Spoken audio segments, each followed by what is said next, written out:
Welcome back to another episode of Duval Ditties.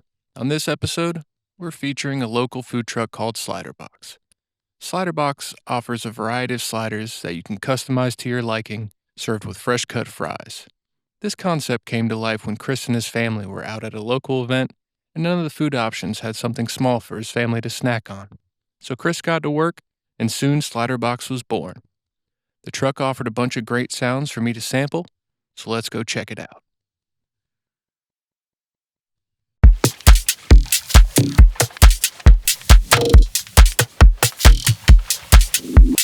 Slaughterbox. Slaughterbox.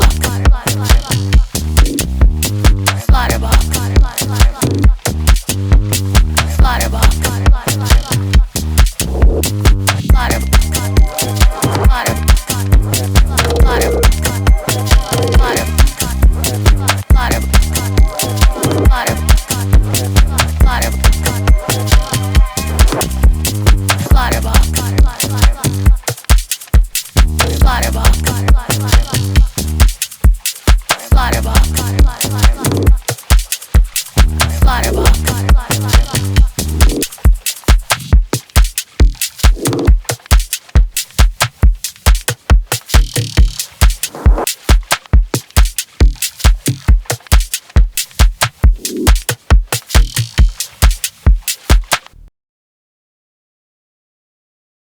My name is Chris Matthews. I'm the owner of Slaughterbox. I have employees that run it for me, but it was my concept, and I make sure that these guys are stocked and prepared and ready to go every day. This is a pretty new business. We've been open now for about 3 months, but I've been in the food truck business for about 5 years. My brother had a food truck before I did, and he was doing really well with it, and he had one for sale, and I had a breakfast concept, so I ran with it, and it took off, man. Did really well for me, so I just decided to open another one, run with the same formula. I've been here long enough, 30 plus years. Been here since the 80s. We're originally from Texas, though.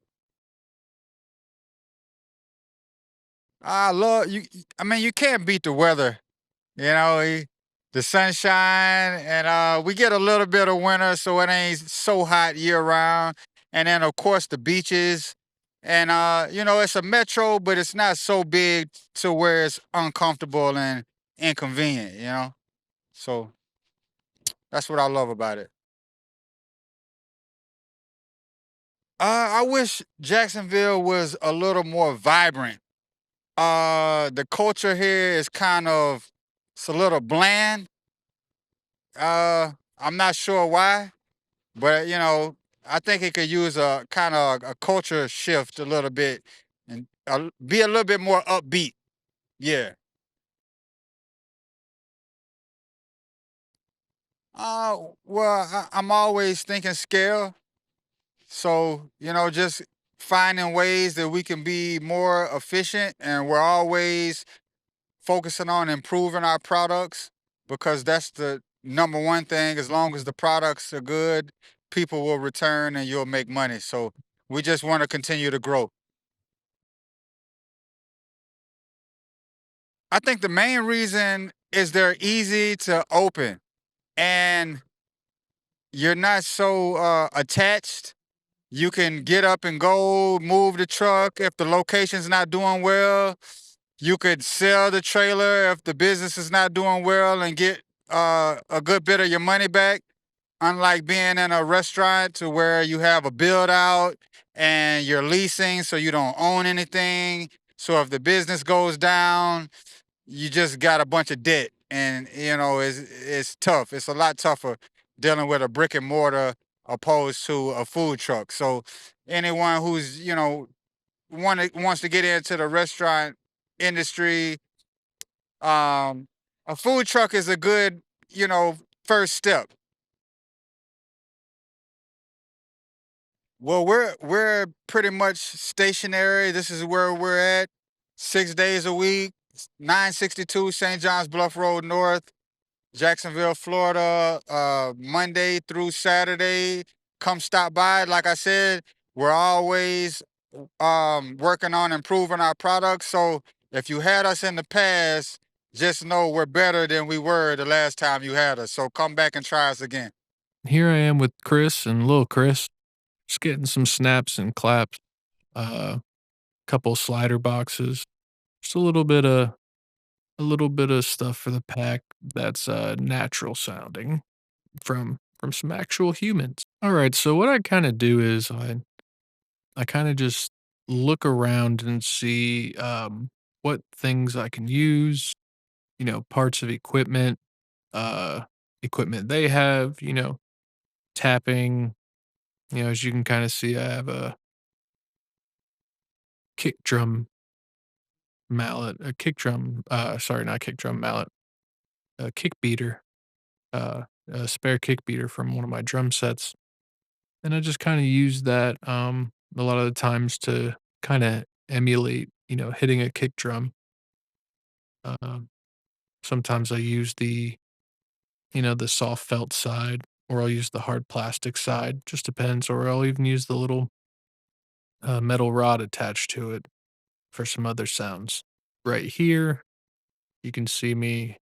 I'm using like kind of like a cross stick method, using one of the mallets that I have. And then sometimes I just kind of like I'll get I'll tap around, see what may make interesting sounds right here. I'm, getting some scrapes along the hoods with um that is like a percussion scraper. I know it looks like a pick, like a hair pick, but it is a percussion scraper. Yeah.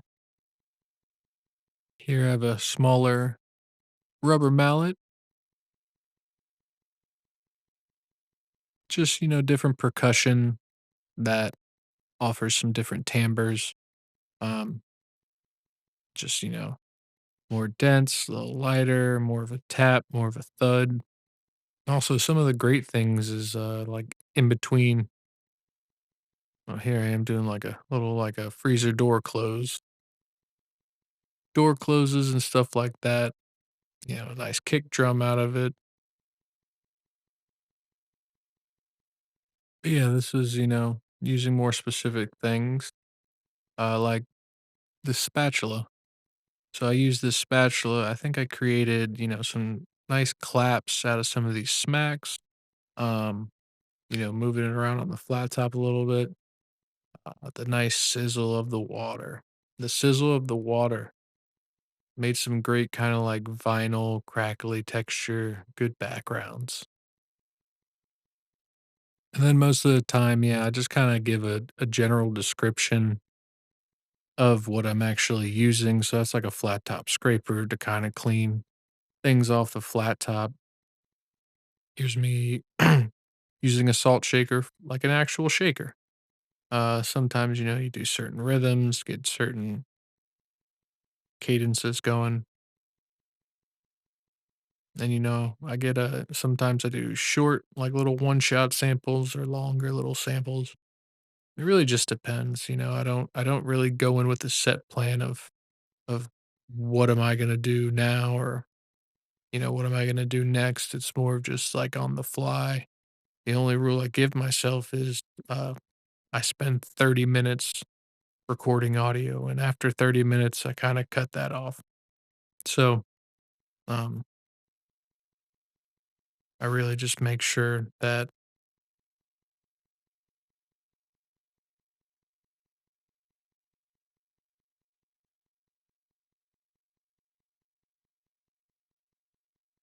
I just kind of move throughout, the food truck was a, obviously is a more is a the food truck is a smaller space, but there's so much packed into one little unit.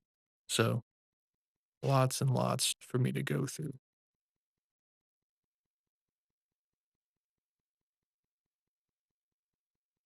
And sometimes you gotta like muzzle the sounds a little bit that you see me and get multiples, and I usually do, maybe two hits, one hit. It all just depends. It's all kind of in the moment. Getting some lid drops, some knife chops. And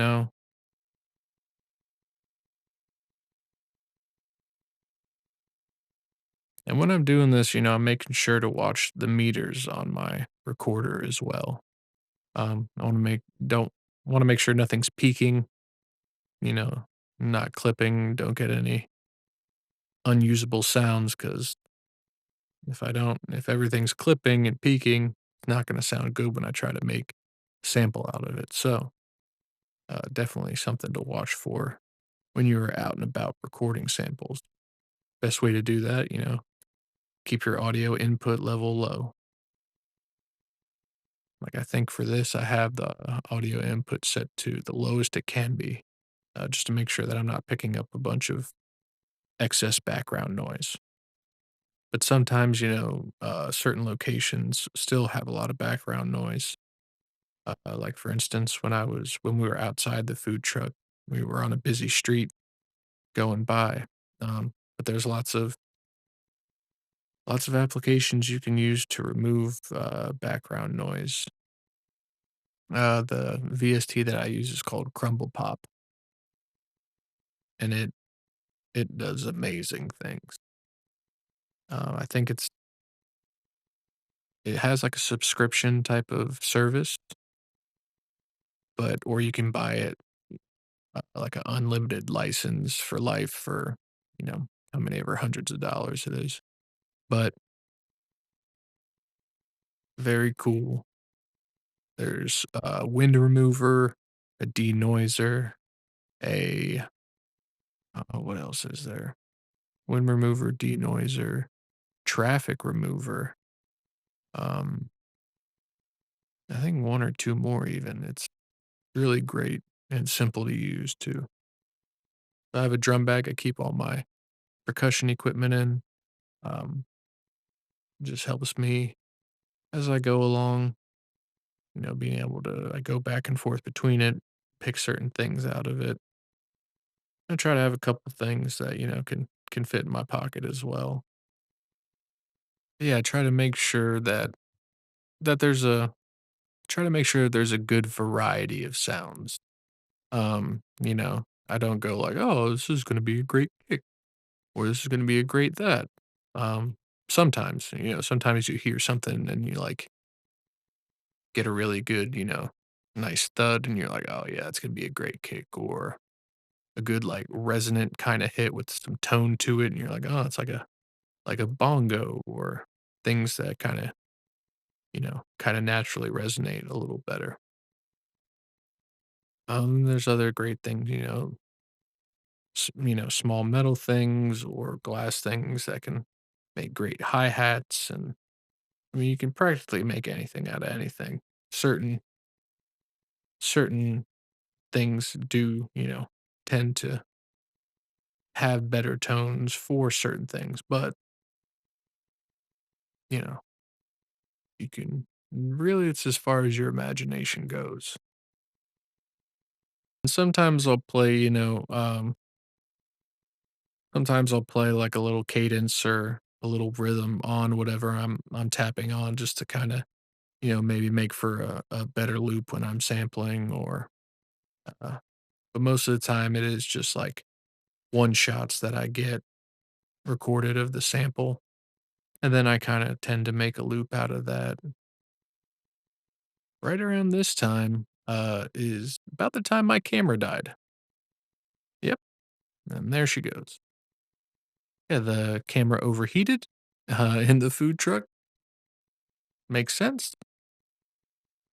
But yeah, so I kinda lost out on, shooting some footage.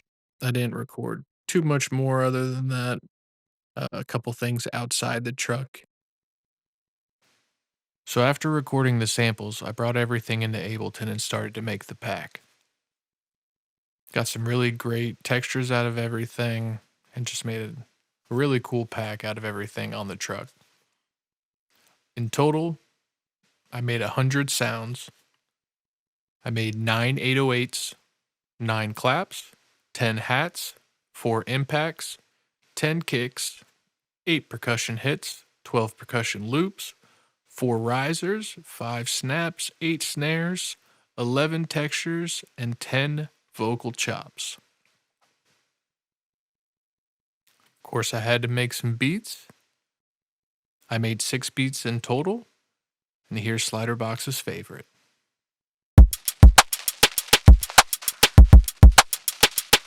Sliderbox. Sliderbox.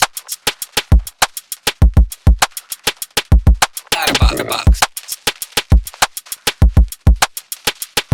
Sliderbox.